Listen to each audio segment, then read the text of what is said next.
जैसा कि आप जानते हैं, इस YouTube चैनल पे इस समय हम इतिहास विषय के अंतर्गत ऐतिहासिक स्रोतों का अध्ययन कर रहे हैं और उसमें भी हम लोग वेदों के बारे में कुछ सामान्य जानकारी प्राप्त कर रहे हैं कि वेद किस प्रकार से हमारे लिए इतिहास जानने में सहायक हैं और वेदों में ऐतिहासिक महत्व की कौन कौन सी जानकारियां मिलती हैं, जिसके विषय में हम सिर्फ यहाँ पर सामान्य अध्ययन करेंगे कि वेद के कौन से हिस्से इतिहास लेखन में अधिक सहायक हैं।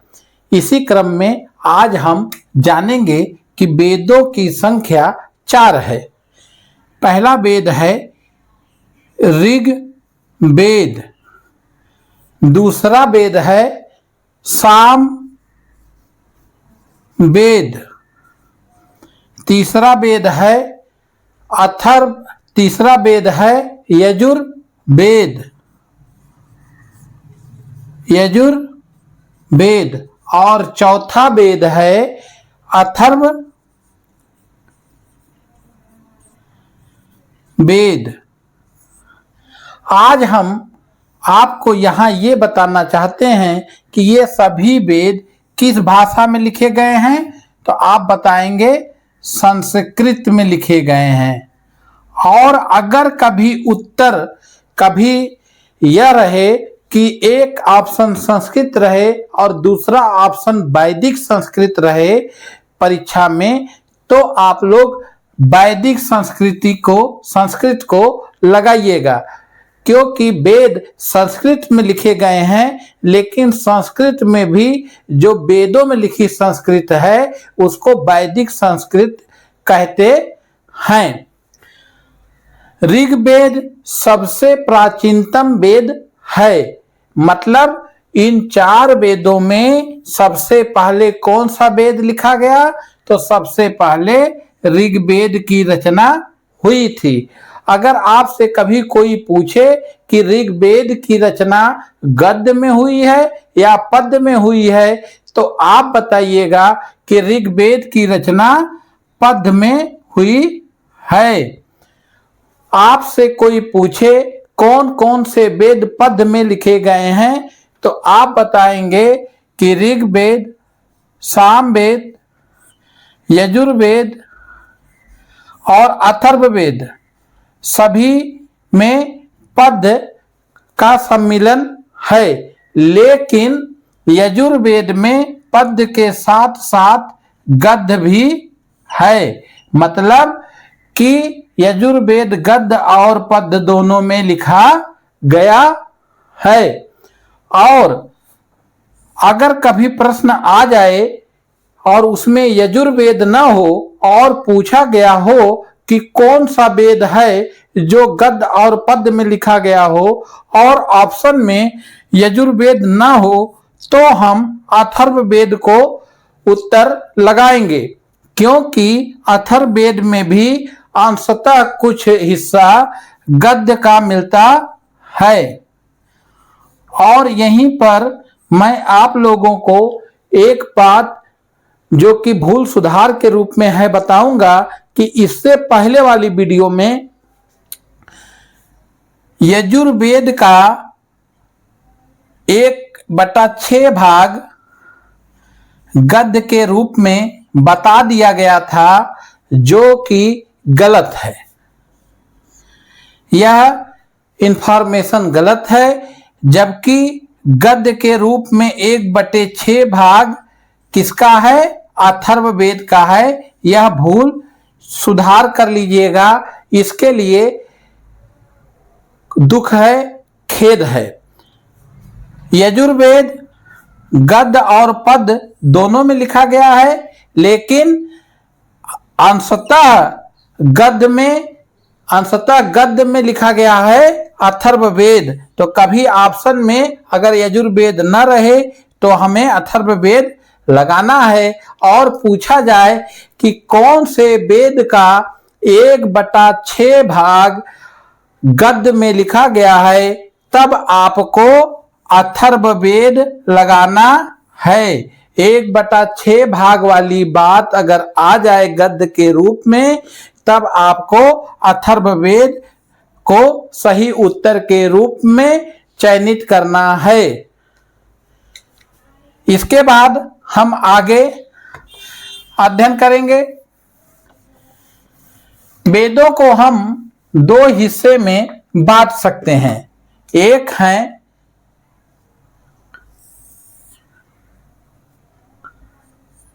पूर्व वैदिक और दूसरा है उत्तर वैदिक। एक है पूर्व वैदिक और दूसरा है उत्तर वैदिक। तो पूर्व वैदिक के अंतर्गत ऋग्वेद आता है, पूर्व वैदिक के अंतर्गत ऋग्वेद आता है, और उत्तर वैदिक के अंतर्गत सामवेद,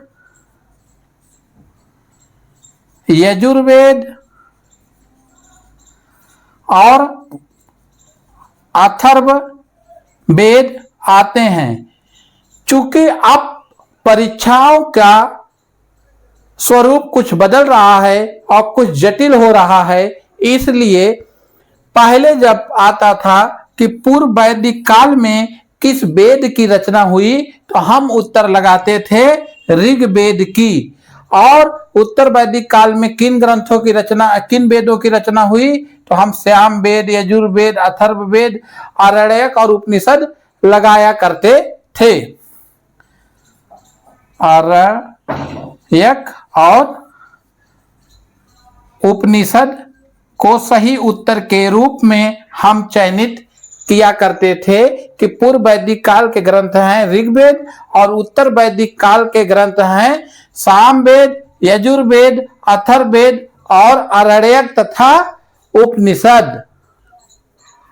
एक बार फिर से दोहरा देते हैं कि पूर्व वैदिक काल के अंतर्गत ऋग्वेद आता था और उत्तर वैदिक काल के अंतर्गत सामवेद, यजुर्वेद, अथर्ववेद, आरण्यक और साथ साथ ब्राह्मण ग्रंथ आते थे। लेकिन अगर बहुत गंभीरता से प्रश्न को पूछा जाए तो आप कहेंगे कि नहीं सर, ऋग्वेद का पूरा हिस्सा पूर्व वैदिक काल के अंतर्गत नहीं आता। ऋग्वेद का पूरा हिस्सा पूर्व वैदिक काल के अंतर्गत नहीं आता। ऋग्वेद का सिर्फ वंश मंडल पूर्व वैदिक काल के अंतर्गत आता है। अगर आपसे कभी पूछा जाए कि ऋग्वेद के कौन कौन से मंडल पूर्व वैदिक काल के हैं और कौन कौन से मंडल उत्तर वैदिक काल के हैं, तब आप इसका उत्तर देंगे कि ऋग्वेद का कुल 10 मंडल है और इन 10 मंडलों में से वंश मंडल पूर्व वैदिक काल का है और वंश मंडल के बाद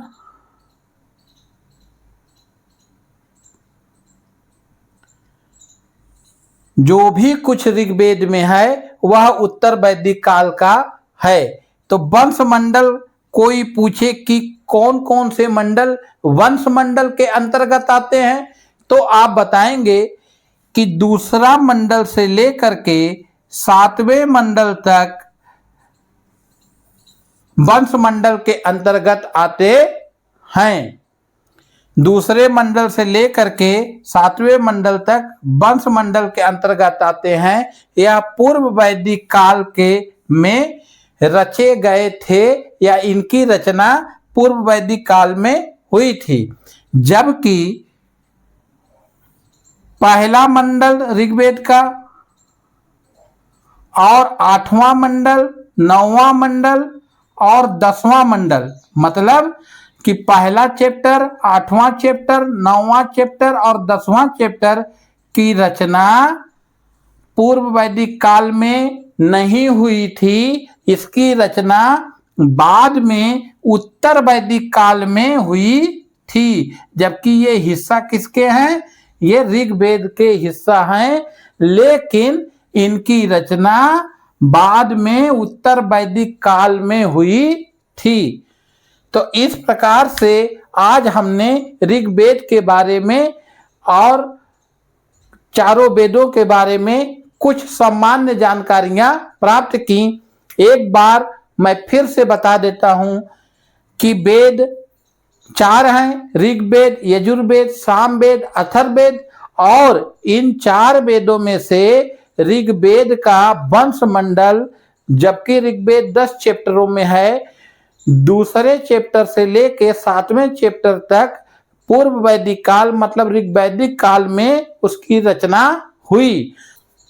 ऋग्वेद का पहला मंडल और 8वां मंडल, 9वां मंडल और 10वां मंडल उत्तर वैदिक काल में रचे गए थे। तो अगर कभी गहराई से प्रश्न पूछे मंडल दे करके, तब आप इस प्रकार से उत्तर लगाएंगे, और अगर मंडल न दिया हो तब आप ऋग्वैदिक काल की रचना पूर्व वैदिक काल या ऋग्वैदिक काल में ही बताएंगे कि ऋग्वेद की रचना पूर्व वैदिक काल या ऋग्वैदिक काल में हुई थी। इसके बाद उत्तर वैदिक काल में कौन से ग्रंथ रचे गए? तो उत्तर वैदिक काल में सामवेद, यजुर्वेद, अथर्ववेद और इसके ही साथ साथ ब्राह्मण ग्रंथ और आरण्यक तथा उपनिषद की रचना हुई थी। तो आज हमने जाना कि वेदों की रचना किस प्रकार से विभिन्न मंडलों में की गई और विभिन्न कालखंडों में की गई, जिसमें से एक कालखंड है पूर्व वैदिक काल और दूसरा कालखंड है उत्तर वैदिक काल। वेदों के बाद अब हम ब्राह्मण ग्रंथों के बारे में कुछ जानकारी प्राप्त करेंगे। ब्राह्मण ग्रंथ वह ग्रंथ हैं जिनकी रचना वेदों की व्याख्या करने के लिए हुई है। इस बात को समझने के लिए आप ऐसे समझें कि जैसे आपकी कोई पुस्तक है और उसको आप कठिन भाषा में लिखी होने के कारण उसको आप नहीं समझ पा रहे हैं, तो उसको समझाने के लिए आपको एक और पुस्तक सरल भाषा में लिखी जाए। तो जैसा कि अभी मैंने आपको बताया कि वेद जो हैं पद्य में लिखे गए हैं, अर्थात पोइट्री फॉर्म में लिखे गए हैं, मतलब जैसे कविता होती है पद्य में, उसी प्रकार से वेद लिखे गए हैं, जिनको छंदस भी पाणिनि ने कहा, जो कि एक महान व्याकरणाचार्य थे। तो वेद पद्य में लिखे गए हैं जिनको पाणिनि ने छंदस कहा, क्योंकि वेदों की रचना विभिन्न छंदों के प्रयोग करके हुई है। छंद क्या होते हैं? छंद का अर्थ होता है कि जैसे कोई एक श्लोक लिखना है तो उसमें कितनी मात्रा रहेगी, कितनी पंक्तियां रहेंगी, कितने शब्द रहेंगे, ये सभी बातें छंद के आधार पर तय होती हैं कि अगर इतनी मात्रा होगी तो ये वाला छंद होगा, इतने शब्द होंगे या इतनी पंक्तियां होंगी तो ये वाला छंद होगा। इसीलिए वेदों को व्याकरण के जानकार महान व्याकरण पाणिनि महोदय ने छंदस कहा वेदों को। अब वेदों की रचना जब पद्य में की गई थी तो वेदों को समझने के लिए सामान्य भाषा में अर्थात गद्य में ग्रंथ लिखे गए, जिसे कहा गया ब्राह्मण ग्रंथ। ब्राह्मण ग्रंथ, ब्राह्मण ग्रंथों में हमें परीक्षित के बाद और बिंबिसार के पूर्व की घटनाएं मिलती हैं। तो राजा परीक्षित और बिंबिसार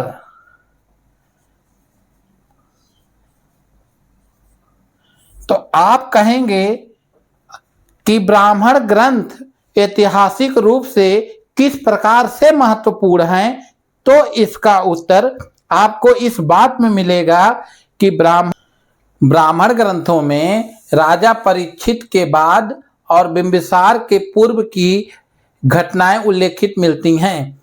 आप पूछेंगे कि राजा परीक्षित कौन थे? तो जब महाभारत का युद्ध समाप्त हो गया, अगर आप महाभारत की कहानी जानते हो, तो अभिमन्यु के पुत्र का नाम राजा परीक्षित था। अभिमन्यु के पुत्र का नाम क्या था? परीक्षित था, जो और पितृपक्ष से अर्जुन के वंश से संबंधित था, क्योंकि अभिमन्यु के पिता अर्जुन थे।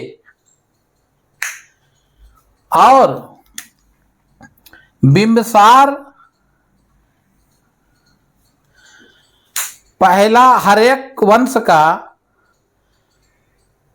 शासक था। तो बिंबिसार से हमें विभिन्न ग्रंथों में ऐतिहासिक जानकारियां मिलने लगती हैं, लेकिन ब्राह्मण ग्रंथों में परीक्षित से लेकर के बिंबिसार तक के शासन के विषय में हमें जानकारी मिलती है। और कहाँ का राजा था? तो आप बताएंगे कि बिंबिसार मगध का राजा था। मगध कहाँ है? तो मगध बिहार में है।